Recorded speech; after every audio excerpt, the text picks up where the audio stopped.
जय श्री कृष्णा।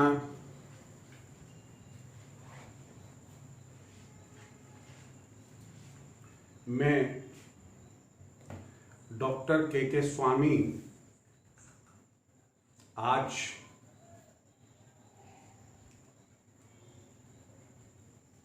सबसे typical subject mathematics, short में जिसे हम मैथ्स और हिंदी में गणित कहते हैं, का पहला लेक्चर डिलीवर कर रहा हूं। मैं एक retired lecturer and principal 44+ years का टीचिंग एक्सपीरियंस, रिसर्च गाइड और बैंक पीओ, एडमिनिस्ट्रेटिव सर्विसेज और दूसरी सर्विसेज की गाइडेंस क्लासरूम के रूप में मैंने दी है। इस पीरियड में जहां कॉम्पिटिटिव एग्जामिनेशंस की प्रिपरेशन के लिए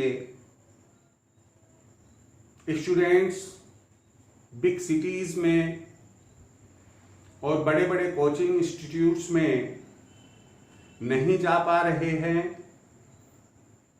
उन्हीं को मैं ये अपना वीडियो प्रस्तुत कर रहा हूं। उम्मीद है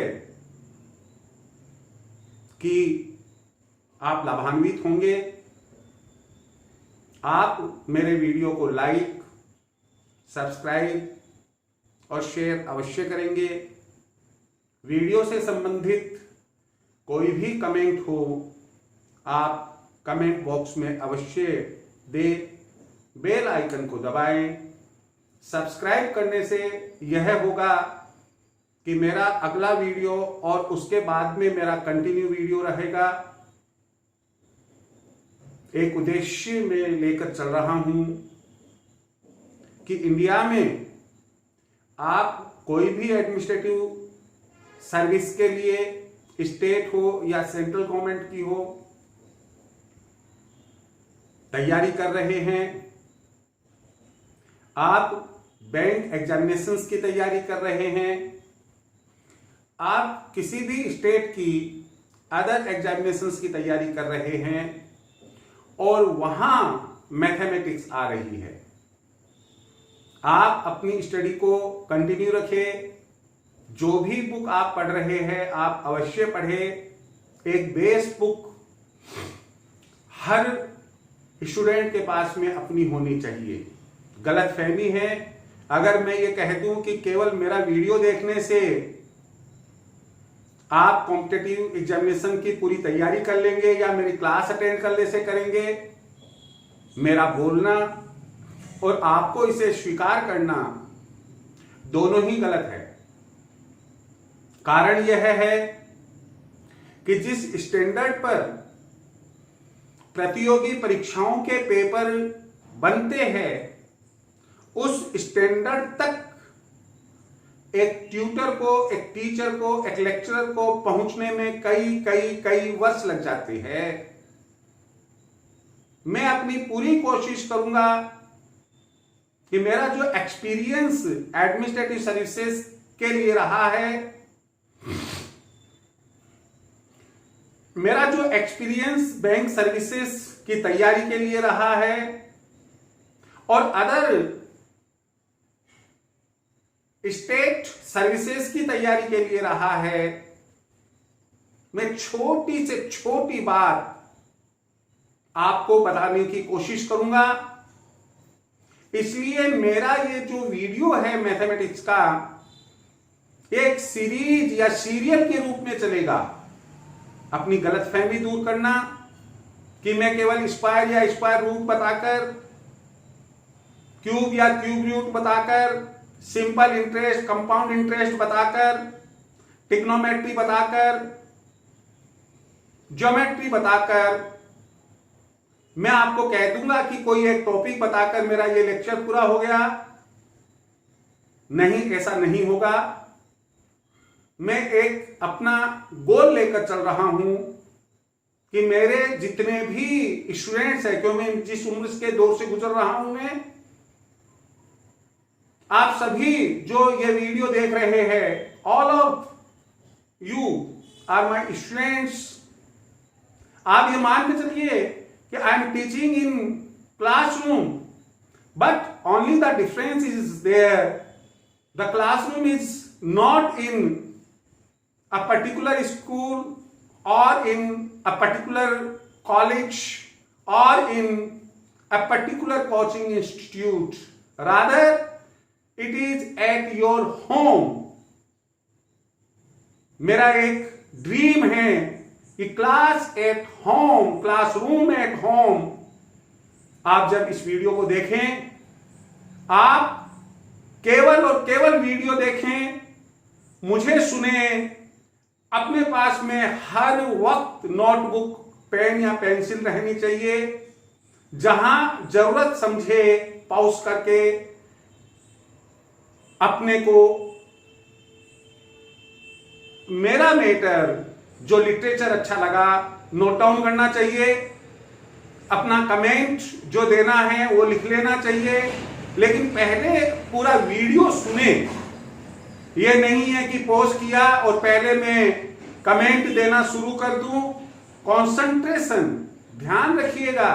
मैथ्स एक ऐसा सब्जेक्ट है, बाकी सारे सब्जेक्ट्स की तैयारी हम हंसते खेलते बोलते चालते किसी न किसी रूप में कर सकते हैं, लेकिन maths no, it not at all, किसी भी रूप में हम इसकी तैयारी कदापि नहीं कर सकते हैं। मेरा ये पहला लेक्चर है, इसलिए आज मैं आपसे इतनी बात कर रहा हूं। आगे हम टू द पॉइंट ही बात करेंगे। ये बात करना जो चीज है, आप कहेंगे कि सर हम तो ना मालूम कितनी दूर है आपसे, 400 किलोमीटर, 1000 किलोमीटर दूर है। भाई वो बात नहीं है। आपका मन, आपका मस्तिष्क अगर आप इसे स्वीकार कर रहा है, एक्सेप्ट कर रहा है, then I will assume you are very near to me. आप मेरे बहुत नजदीक है, और and you will feel I am also with you, मैं भी आपके साथ हूं।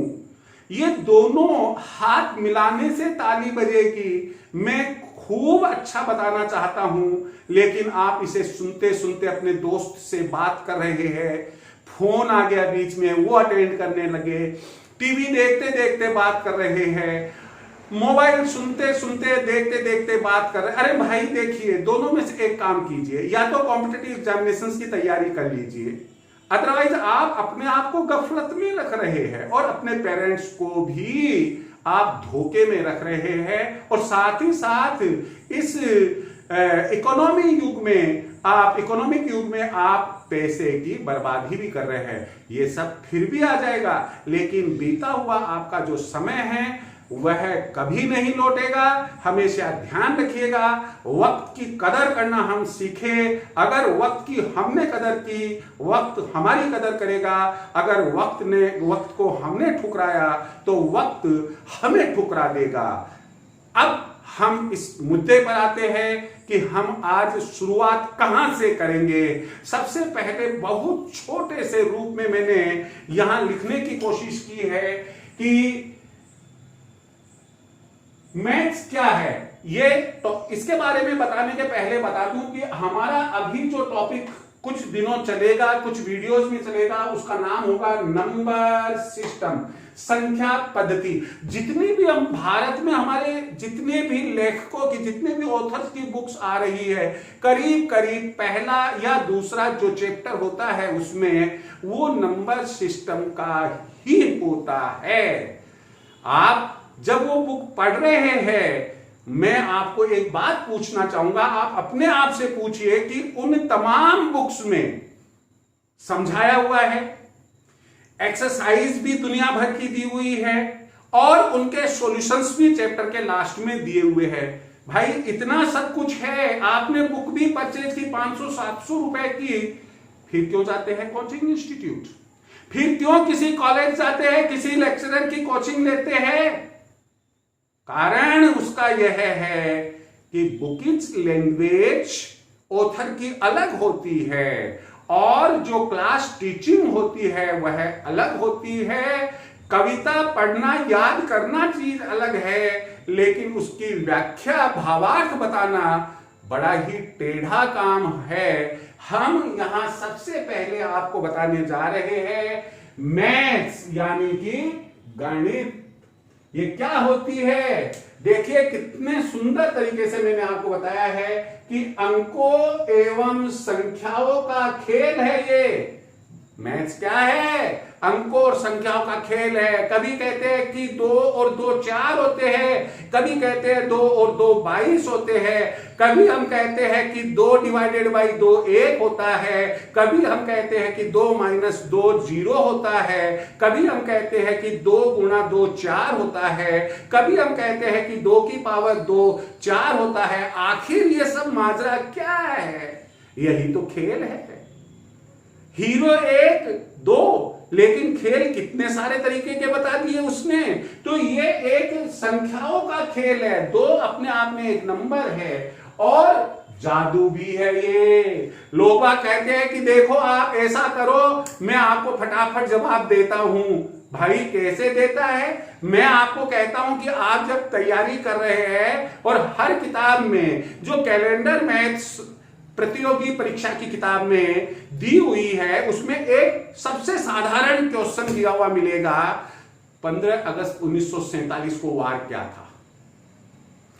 कुछ प्रैक्टिस करने पर, समय आने पर मैं बताऊंगा आपको कैसे ज्ञात था। कुछ प्रैक्टिस करने पर आप तुरंत बता देते हैं कि वो उस रोज क्या वार था। भाई तो फिर ये क्या हुआ? जादू है। आप कोई फ्लैशबैक में जाकर, पीछे जाकर 1947 का कैलेंडर देखकर फिर उसमें 15 अगस्त देखते हैं ना, ऐसा आप नहीं करते हैं, बल्कि आप कुछ कैलकुलेशंस, कुछ rules and principles of maths को काम में लेते हुए आप फटाफट बता देते हैं कि वर्ष 1947 15 अगस्त को वार क्या था।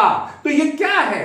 ये एक वह जादू है जो संख्याओं पर आधारित है। आप जो ये बताता है अपने आप में वो मैथमेटिशियन कहलाता है, मैथ्स का एक जादूगर, मैजिशियन ऑफ मैथमेटिक्स कहलाता है। तो यह एक जादू है, साथ ही वह ब्रेन का बादशाह है। कौन है? यह जो मैथ्स है, अगर हम इसको एक एक्सरसाइज मान लेते हैं तो हमारा ब्रेन जो है, जिससे हमें पावर मिलती है, जो हमारा लॉजिकल पार्ट है वो भी यही है। हम कहेंगे कि यह किंग एम्पेरर ऑफ ब्रेन यानी कि ब्रेन का बादशाह है। कौन? मैथ्स। अगर मैथ्स बादशाह है और आपकी पकड़ में आ गया, आप खुद बादशाह बन जाएंगे। फिर हर सब्जेक्ट आपको एकदम इजी और सिंपल लगने लग जाएगा। आगे चलते हैं। देखिए हम इसे पढ़े उसके पहले, नंबर सिस्टम को पढ़े उसके पहले आप ये देखिए, हमने लिखा डिजिट या अंक। हम चाहे जहां अंक बोल देते हैं, चाहे जहां संख्या बोल देते हैं ना, इट इज एब्सोल्युटली रॉन्ग। भाई देखिए, हमें जब कोई चीज को पढ़ना है तो हमें मालूम होना चाहिए कि डिजिट क्या है, संख्या हम किसे कहेंगे। तो डिजिट मीन्स अंक, ये 0 1 2 3 4 5 6 7 8 9 इनका अपना एक व्यक्तिगत मान को बताता है, व्यक्तिगत मान को बताता है कि ये 6 अंक है, ये 5 अंक है, ये 0 अंक है। तो फिर संख्या क्या है? संख्या के लिए हमने लिखा नंबर। नंबर मीन्स संख्या। संख्या क्या है? एक या अधिक अंकों से बनती है। यह सिंगल डिजिट की भी हो सकती है, और 1 एक से अधिक डिजिट्स की भी हो सकती है। जब बच्चा नर्सरी, एलकेजी, यूकेजी में पढ़ता है तो सिंगल डिजिट के plus minus, single digit numbers के प्लस माइनस होते हैं। वहां लिखा हुआ होता है कि एडिशन, और उसमें नंबर्स दिए हुए होते हैं 2 + 4 + ये वो डिजिट्स के रूप में सम नहीं करवा रहे, बल्कि वो नंबर के रूप में वो सम करा रहे हैं। पहले सिंगल डिजिट वाली नंबर्स होती है, फिर 2 डिजिट्स नंबर के प्लस माइनस कराए जाते हैं, और वेरियस जो ऑपरेशंस है, मैथमेटिकल ऑपरेशंस, वो अलग अलग करवाए जाते हैं, जैसे plus minus, multiplication, division, square, cube, square root, cube root, etcetera etcetera, ये सब चीज होती है। तो हमें ये डिफरेंस मालूम हो गया कि what is the meaning of digit and what is the meaning of a number. तो यहां हमने दिया कि नंबर जैसे 6, ये सिंगल डिजिट नंबर है, 64 2 डिजिट्स नंबर है, 567 3 डिजिट्स नंबर है, 999 it is also 3 digits number. इसी प्रकार से आप कितने भी डिजिट्स के नंबर लिख सकते हैं, लेकिन वो कंबाइंड रूप में जो सिंगल डिजिट्स लिखे उनको जब हम बोलेंगे एक कॉम्बिनेशन के रूप में, हम ये कहेंगे वह एक संख्या है, वह एक नंबर है। सवाल उत्पन्न हुआ कि ये जो हमारी जो सिविलाइजेशन है, जो वो सिविलाइजेशन, चाहे वो इंडियन सिविलाइजेशन हो, मेसोपोटामिया की सिविलाइजेशन हो, या रोमन सिविलाइजेशन हो, तो कहीं ना कहीं तो ये नंबर्स, डिजिट्स ये काम में आए होंगे।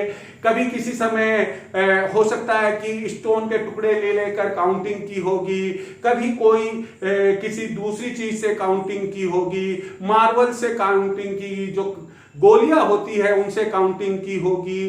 तो ऐसे केस में हर अपने अपने भौगोलिक तरीके से जिसको रिकॉग्निशन मिल गई, और जो डे टू डे लाइफ में एक पर्टिकुलर ज्योग्राफिकल एरिया के अंदर जो नंबर्स काम में आने लग गए, जो डिजिट्स काम में आने लग गए, हम उनको सिस्टम बोल देते हैं। तो सिस्टम क्या है? वो number systems, types of number system, हम इनको 3 भागों में बांट देते हैं। फर्स्ट वाला पार्ट क्या है? इंडियन नंबर सिस्टम, भारतीय संख्या पद्धति। इंटरनेशनल नंबर सिस्टम सेकंड है, अंतरराष्ट्रीय संख्या पद्धति। रोमन नंबर सिस्टम है, यह है रोमन संख्या पद्धति। हम इन तीनों को अच्छे से पढ़ेंगे, आप इसे अच्छे से समझेंगे। आपने अपनी बुक्स में, चाहे वो 6th की हो, 7th 8th या कॉम्पिटेटिव एग्जामिनेशन की बुक हो, आपने हार्डली या तो जैसे 10 करोड़ तक या 10 अरब तक ऐसे पाया होगा। लेकिन जो इंडियन नंबर सिस्टम है, एक बहुत ही प्रोमिनेंट, इंपॉर्टेंट नंबर सिस्टम है, और इसमें हम अलग अलग नंबर्स को अलग अलग प्लेसेस के अकॉर्डिंगली बताते हैं। यहां इंडियन नंबर सिस्टम में हम शुरू करते हैं इकाई से, जिसे अंग्रेजी में यूनिट भी बोलते हैं, दहाई, जिसे कि अंग्रेजी में हम टेंस बोलते हैं, सैकड़ा, जिसे हम अंग्रेजी में हंड्रेड्स बोलते हैं, और इसी प्रकार से 1000, 10,000, लाख, 10 लाख, करोड़, 10 करोड़, अरब, 10 अरब, खरब, 10 खरब, नील, 10 नील, पदम, 10 पदम, शंख, 10 शंख। भाई ये किसको याद करनी है? पहले तो ये चीज है। मैं तो हो सकता है कि किताब से देखकर भी लिख चुका होगा, लेकिन आप तो एग्जाम देने के लिए जाएंगे ना, तो आपको याद होना चाहिए इकाई, दहाई, सैकड़ा, 1000, 10,000, लाख, 10 लाख, करोड़, 10 करोड़, अरब, 10 अरब, खरब, 10 खरब, नील, 10 नील, पदम, 10 पदम, शंख, 10 शंख। बात खत्म, 19 हो गए ये। और आपको मैं एक बहुत अच्छी बात बताता हूं, देखिए, वन सब में है, आप अगर ये सीरियल नंबर याद कर लेते हैं कि 14th नंबर पर नील आता है, तो 1 तो एक जगह घेर चुका है, बाकी 13 जीरो लगा दीजिए। कभी कभी ऐसा क्वेश्चन प्रतियोगिता परीक्षा में पूछ लिया जाता है, प्रतियोगी परीक्षा में, कि बताइए 10 शंख में कितने जीरो है। अब वहां पर लिखा हुआ है 18, 19, 20, 21। हम बताएंगे ना तो तब बताएंगे तो तब ना, कि जब हमें मालूम होगा। भाई मुझे मालूम ही नहीं तो मैं बताऊंगा कैसे। तो यहां 19वें नंबर पर 10 शंख आ रहा है। आप एकदम ब्लाइंडली लिख दीजिए 18। आप तो वहां ढूंढिए कि 18 कहां लिखा हुआ है। जो 18 जिस ऑप्शन पर लिखा हुआ है उसको टिक मार्क कर दीजिएगा। और इस तरह से हमने इंडियन नंबर सिस्टम। अब आप देखिए यहां पर एक और विशेषता मैं आपको बता ही देता हूं कि देखिए ये 1 है, ये 10 है, दहाई पर ये सैकड़ा है। यहां तक कोई भी कोमा काम में नहीं आया है। लेकिन जैसे ही हमने 1000 लिखा, एक के कोमा लगाया, 3 डिजिट जीरो के बाद में लिखे। हमने 10,000 लिखा, 2 डिजिट्स के बाद कोमा लगाया, 3 डिजिट्स जीरो के बाद में लिखे। फिर देखिए, फिर अगेन हमने एक के कोमा लगाया, 2 डिजिट्स बाद में कोमा लगाया और फिर डिजिट्स। हमेशा ध्यान रखिए इंडियन नंबर सिस्टम में जो पेयर चलता है वो 2-2 का चलता है। कैसे? ये जो 1000 है, यहां से कोमा शुरू हुआ, 10,000 तक पहुंचा। ये इस तरह से 2-2 डिजिट्स के आपके ये रहा। ये देखिए आप, ये देखिए आप। और कोमा का जो सिस्टम है, आप इसे देखकर बता, किसी भी संख्या को लिखा हुआ पाएंगे तो आप देखकर कि पहले 3 डिजिट्स तक कोई कोमा नहीं है, फिर हर 2 डिजिट के बाद में जब कोमा होता है, आप ये ब्लाइंडली कह दीजिएगा, पूरे विश्वास के साथ कह दीजिएगा कि वह संख्या एक इंडियन नंबर सिस्टम से लिखी हुई है। और इसी के साथ मैं आज का यह वीडियो में पूरा करता हूं। मैं विश्वास दिलाता हूं आपको कि अगर हम लगातार इस पर बने रहें तो बहुत कुछ नंबर सिस्टम से सीखेंगे। आप चाहे LIC का एग्जाम दे या बैंकिंग सर्विसेज का दे या और कोई भी दे, नंबर सिस्टम से कई से सवाल आते हैं। होते नंबर सिस्टम है, सवाल पढ़ते तो ऐसा लगता है यार ये तो हमने सेकेंडरी एजुकेशन तक सब कुछ पढ़ लिया था, लेकिन जब सवाल का हमें जवाब ही नहीं आता तो बताइए कि मेरी वह पढ़ाई किस काम की। चाहे मैं BA, BCom, BSc हूं या पोस्ट ग्रेजुएट हूं किसी भी सब्जेक्ट में, मेरी पढ़ाई वह किस काम की जब मैं नंबर सिस्टम का सवाल नहीं कर सकता हूं। तो यहां मैं विराम लगाता हूं और अगले वीडियो में आपको मैं इंटरनेशनल नंबर सिस्टम और रोमन नंबर सिस्टम, साथ ही इन पर बनने वाले जो क्वेश्चन आंसर है, क्वेश्चन के साथ में आंसर भी रहेगा, मैं आपको जरूर बताऊंगा। आप लेकिन ये मत भूलिएगा, मेरे इस वीडियो को लाइक, सब्सक्राइब, शेयर जरूर करें और अपने कमेंट्स अवश्य लिखें। कुछ मोमेंट्स के लिए मैं आपको ये मेरा बोर्ड आपके सामने प्रस्तुत करता हूं। आप इसे देखिएगा, अच्छे से देख लीजिएगा, पॉज करके देख लीजिएगा। और इसी के साथ थैंक यू वेरी मच।